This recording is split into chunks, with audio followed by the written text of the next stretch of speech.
Hello दोस्तों, आज का कहानी में स्वागत है।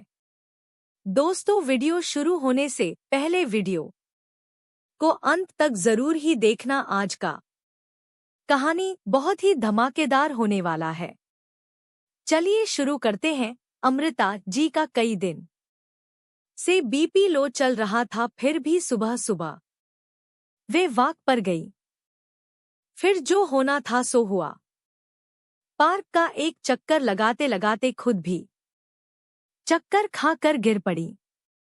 आसपास के लोग दौड़ते हुए आए। अमृता जी को यहाँ सब पहचानते थे। रोज सुबह वॉक करने जो आती थी। गिरीश जी के सेवानिवृत्ति के पश्चात जब उन दोनों ने भुवनेश्वर में सेटल होने का निर्णय लिया तो पुराने जान पहचान वाले सब भुवनेश्वर से जा चुके थे। अमृता जी के हंसमुख स्वभाव और मिलनसार प्रवृत्ति के कारण वे जहां भी जाती जल्दी लोगों के साथ घुल मिल जाती थी। यहाँ भी उन्हें जान पहचान बनाने में अधिक देर न लगी। उनके पति गिरीश शतपति साहब का स्वभाव बिल्कुल इनके विपरीत था। वे गंभीर और अंतर्मुखी स्वभाव के थे और बिना प्रयोजन के कहीं आते जाते नहीं थे।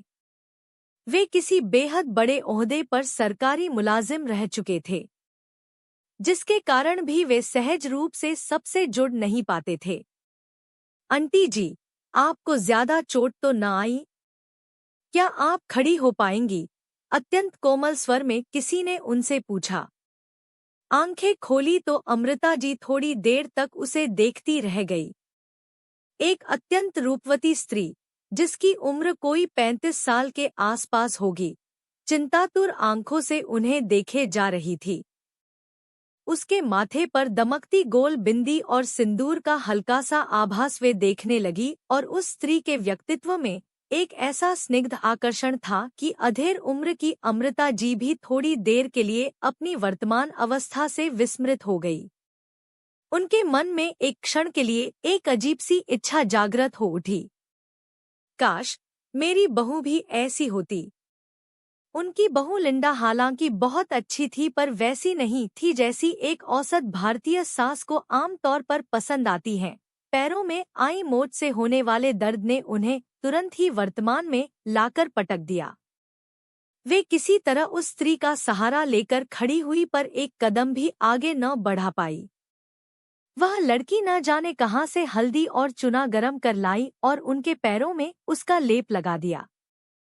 फिर थोड़ी देर बाद उन्हें अपने स्कूटर के पीछे बैठालकर उनके घर तक छोड़ने आ गई।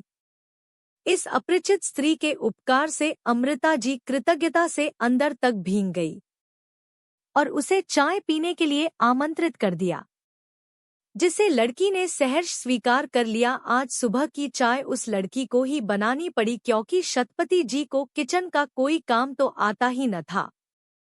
चाय पीते पीते बातचीत होने लगी। उस लड़की ने अपने बारे में बताया कि उसका नाम मधुरा है और वह भुवनेश्वर में ही एक कॉलेज में पढ़ाती है।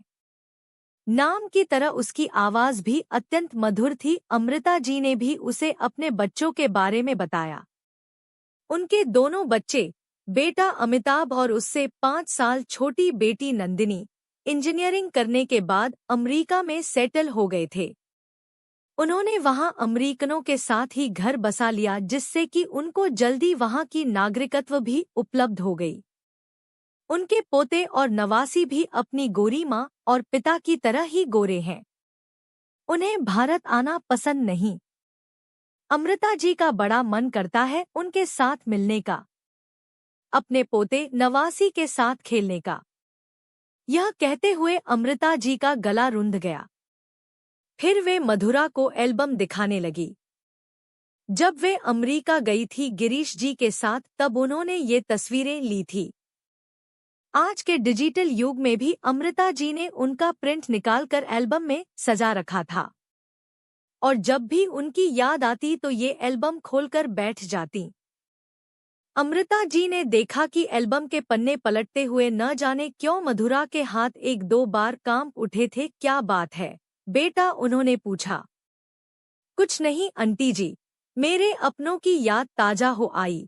मधुरा ने एक फीकी मुस्कान के साथ कहा। जाते समय मधुरा ने उनसे पूछा, आंटी जी क्या मैं आपको बहू, ओडिया भाषा में माँ को कहते हैं, कह सकती हूँ? और क्या कभी कभी आपसे मिलने यहाँ आ सकती हूँ? अमृता जी ने इजाजत दे दी। उन्हें भला क्या आपत्ति हो सकती थी? उनके पास काफी खाली समय था और लोगों से बातचीत करना वे पसंद भी करते थे। समय के साथ इन दो भिन्न उम्र की महिलाओं के बीच की दोस्ती गहरो होती चली गई। वे कोई नया पकवान बनाती तो मधुरा को अवश्य फोन कर बुलाती। मधुरा जब तक उसे चखकर अच्छा न कहे उन्हें चैन न मिलता था। वे कभी कभी मधुरा के साथ शॉपिंग पर जाती। थिएटर में कोई अच्छी फिल्म लगी होती तो मधुरा और उसकी बहू दोनों साथ साथ देखने जाते। इस तरह एक साल के अंदर दोनों एक दूसरे के इतने करीब आ गए कि मधुरा के कॉलेज में जब छुट्टी होती तो वह बापा के साथ आकर सारा दिन बिता जाया करती। यहाँ तक कि उनके बच्चों का फोन आता तो कभी कभी बहू के व्यस्त होने पर मधुरा फोन रिसीव भी कर लेती थी और मैसेज लिखकर रखती। यहाँ तक कि अमृता जी के मन में अपने बच्चों से दूर होने की जो शिकायत थी वह मधुरा के सानिध्य में अब धीरे धीरे कम हो रही थी। मधुरा एक ओर उनकी बेटी जैसी तो दूसरी ओर उनकी बहू की जिम्मेदारियां भी निभा लेती थी। मधुरा का भी भुवनेश्वर में अपना कोई न था, इसलिए उसे भी बहू और बापा से गहरा आत्मीय लगाव हो गया था। मधुरा एक मराठी मुलगी थी, परंतु कुछ ही समय में उसने बहुत अच्छी ओडिया सीख लिया था और बहू बापा के साथ धारा प्रवाह ओडिया बोलती थी। वह उन दोनों का बड़ा ही ख्याल रखती थी। बापा, जो कम बोलते थे, वे भी अब मधुरा से खुलकर बातें कर लिया करते थे। कुछ तो बात थी मधुरा में जो उसने उन लोगों के दिल को जल्दी ही जीतने में कामयाब हो गई थी। उसके सहज अपनापन के जरिए वह किसी भी उम्र के व्यक्ति को अपना बना ले सकती थी। शायद लंबे समय से छात्रों को पढ़ाते रहने के कारण मनोविज्ञान की वह इतनी अच्छी जानकार हो गई थी कि दूसरों के मन को आसानी से पढ़ लेती थी। कुछ दिन बाद अमृता जी के बेटे अमिताभ का फोन आया। हेलो बहू, किमिति आछंती, कैसी हैं? आमू भाला अच्छी। मैं ठीक हूँ बेटा, बस तुम लोगों को देखने की बड़ी इच्छा हो रही है। अमृता जी बोली, बहू आपकी यह इच्छा जल्दी ही पूरी होने वाली है। हम अगले महीने इंडिया आ रहे हैं। लिंडा, रोमित और मैं। अमिताभ ने फोन पर यह खुशखबरी दी। अमृता जी अपने बेटे और पोते से मिल पाने की इस खुशी को केवल अपने तक समेट नहीं पाई। तुरंत जाकर उन्होंने गिरीश जी को बताया। जल्द ही मधुरा को भी इसकी खबर दे दी गई। अमृता जी फिर तैयारियों में जुट गई। मधुरा उनका हाथ बंटाने समय पर पहुंच जाती थी। अमृता जी ने तय किया कि हालांकि अमिताभ और लिंडा की शादी ईसाई रीति अनुसार अमेरिका में हुई थी, अतः इस बार जब वे आएंगे तो हिंदू तरीके से वे उनकी दोबारा शादी करवाएंगी। आखिर उनके भी कुछ अरमान थे बेटे की शादी को लेकर। क्या हुआ जो उनका पोता भी साथ आ रहा है। विदेश में तो बच्चे अक्सर माँ बाप का ब्याह होते देखते हैं, फिर नाते रिश्तेदारों को भी तो दिखाना था। नियत दिन अमिताभ, लिंडा और पोते रोमित को एयरपोर्ट लेने अमृता जी और गिरीश जी पहुंच गए। अमृता जी उन्हें देखकर फूले नहीं समा रही थी। घर पहुंचकर उन्होंने मोहल्ले भर को बुलाकर अपने बेटे और उसकी मेम बहू से मिलवाया। पोते का साथ पाकर वे तो छोटे बच्चे की तरह चहकने लगी। अचानक उन्हें याद आया कि मथुरा नहीं आई मिलने। उसका नंबर मिलाया तो बार बार स्विच ऑफ आ रहा था। फिर कामकाज में वे इतना व्यस्त हो गई कि कुछ दिनों के लिए मधुरा को भूल गई। बेटे और बहू की शादी और उसके पश्चात रिसेप्शन पार्टी काफी शानदार रही। रिश्तेदारों से घर भरा था। बड़ी चहल पहल रही घर में कुछ दिन।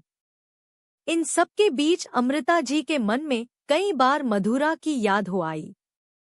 वह होती तो सारे कामों को चुटकियों में निपटा देती। उसे भी इसी समय गायब होना था। लिंडा को तो घर के कामकाज कुछ आते ही नहीं थे। ऊपर से धूल मिट्टी और गर्मी से उसे ऐसी एलर्जी थी कि डर के मारे अपने कमरे से भी नहीं निकलती थी। बहरहाल किसी तरह सारा काम ठीक ठाक निपट ही गया। गिरीश जी का भरपूर सहयोग मिला था इस बार। उनको आज तक कभी घरेलू कामों में हाथ बंटाते हुए नहीं पाया था। और इतनी बातें तो गिरीश जी ने अपनी पूरी जिंदगी में नहीं की होगी। मधुरा के कारण ही उनका यह कायापलट संभव हो पाया था। मधुरा, मधुरा, मधुरा, जब से यहाँ आया हूँ आप दोनों सिर्फ उसी का नाम रट रहे हैं। आखिर आपकी यह मधुरा है कहाँ? अमिताभ ने उत्सुकतावश पूछा। पता नहीं वह कहाँ रह गई, उसकी बहू ने कहा। फोन स्विच ऑफ आ रहा है बार बार उसका। तेरे बापा गए थे उसके हॉस्टल, वहां भी नहीं है। कोई जरूरी काम आन पड़ा होगा उसे, इसी वजह से घर चली गई होगी। बापा जी बोले। इसके कुछ दिन बाद अमिताभ और लिंडा अमेरिका चले गए। पर मुश्किल से 1 महीना भी नहीं बीता होगा कि एक दिन देर रात को अचानक बेटी नंदिनी का फोन आता है। वह फोन पर बुरी तरह रो रही थी। यहाँ तक कि रोते हुए उसकी हिचकी बंध गई थी। बहू, भाईना और भाऊज का एक्सीडेंट हो गया। गाड़ी भाऊज चला रही थी। एक ट्रक के नीचे अपना वाक्य पूरा करने से पहले नंदिनी फिर से रो पड़ी। वे दोनों अब इस दुनिया में नहीं हैं। भाईना की अंतिम इच्छा के अनुसार उनकी बाड़ी लेकर हम इंडिया आ रहे हैं। भाऊज की बाड़ी उनके भाई अपने साथ। नंदिनी कहती रही, पर बीच में ही अमृता जी बेहोश होकर जमीन पर गिर गई। गिरीश जी उन्हें अस्पताल ले गए। नंदिनी को फोन करके उन्होंने सारी बातें जान ली। जोरदार धक्का उन्हें भी लगा। जिस उम्र में बेटों के कंधे पर चढ़कर शमशान जाने की तमन्ना होती है, उसी उम्र में बेटे को कंधा देना पड़ेगा। यह सोचकर वे फफकर रो पड़े। सिर्फ 1 महीना पहले जहां शादी की शहनाई की मधुर ध्वनि गूंज रही थी, आज उसी घर में मातम की काली छाया मंडरा रही थी। जवान बेटे का लाश आंगन के बीचों बीच रखी थी और 2 जिंदा लाशें उसी आंगन के एक कोने में कुर्सी पर बैठी सब कुछ ऐसे देख रहे थी मानो खुद के क्रियाक्रम में शामिल होने के लिए आए हो। इतना रो चुके थे कि अब उन बूढ़ी आंखों में आंसू भी न बचे थे। सिर्फ 2 पत्थर की मूर्ति की भांति वे वहां मौजूद भर थे। उनके बुढ़ापे का सहारा, उनकी सारी खुशियों को विधाता ने एक ही झटके में छीन लिया। नंदिनी और उसका पति रॉबर्ट सभी पड़ोसियों और रिश्तेदारों को संभाल रहे थे। तभी अचानक भीड़ को चीरती हुई मधुरा अमिताभ के शव के पास आकर खड़ी हो गई। फिर सब कुछ भूलकर रोती हुई पछाड़ खाकर उसके पैरों पर गिर पड़ी।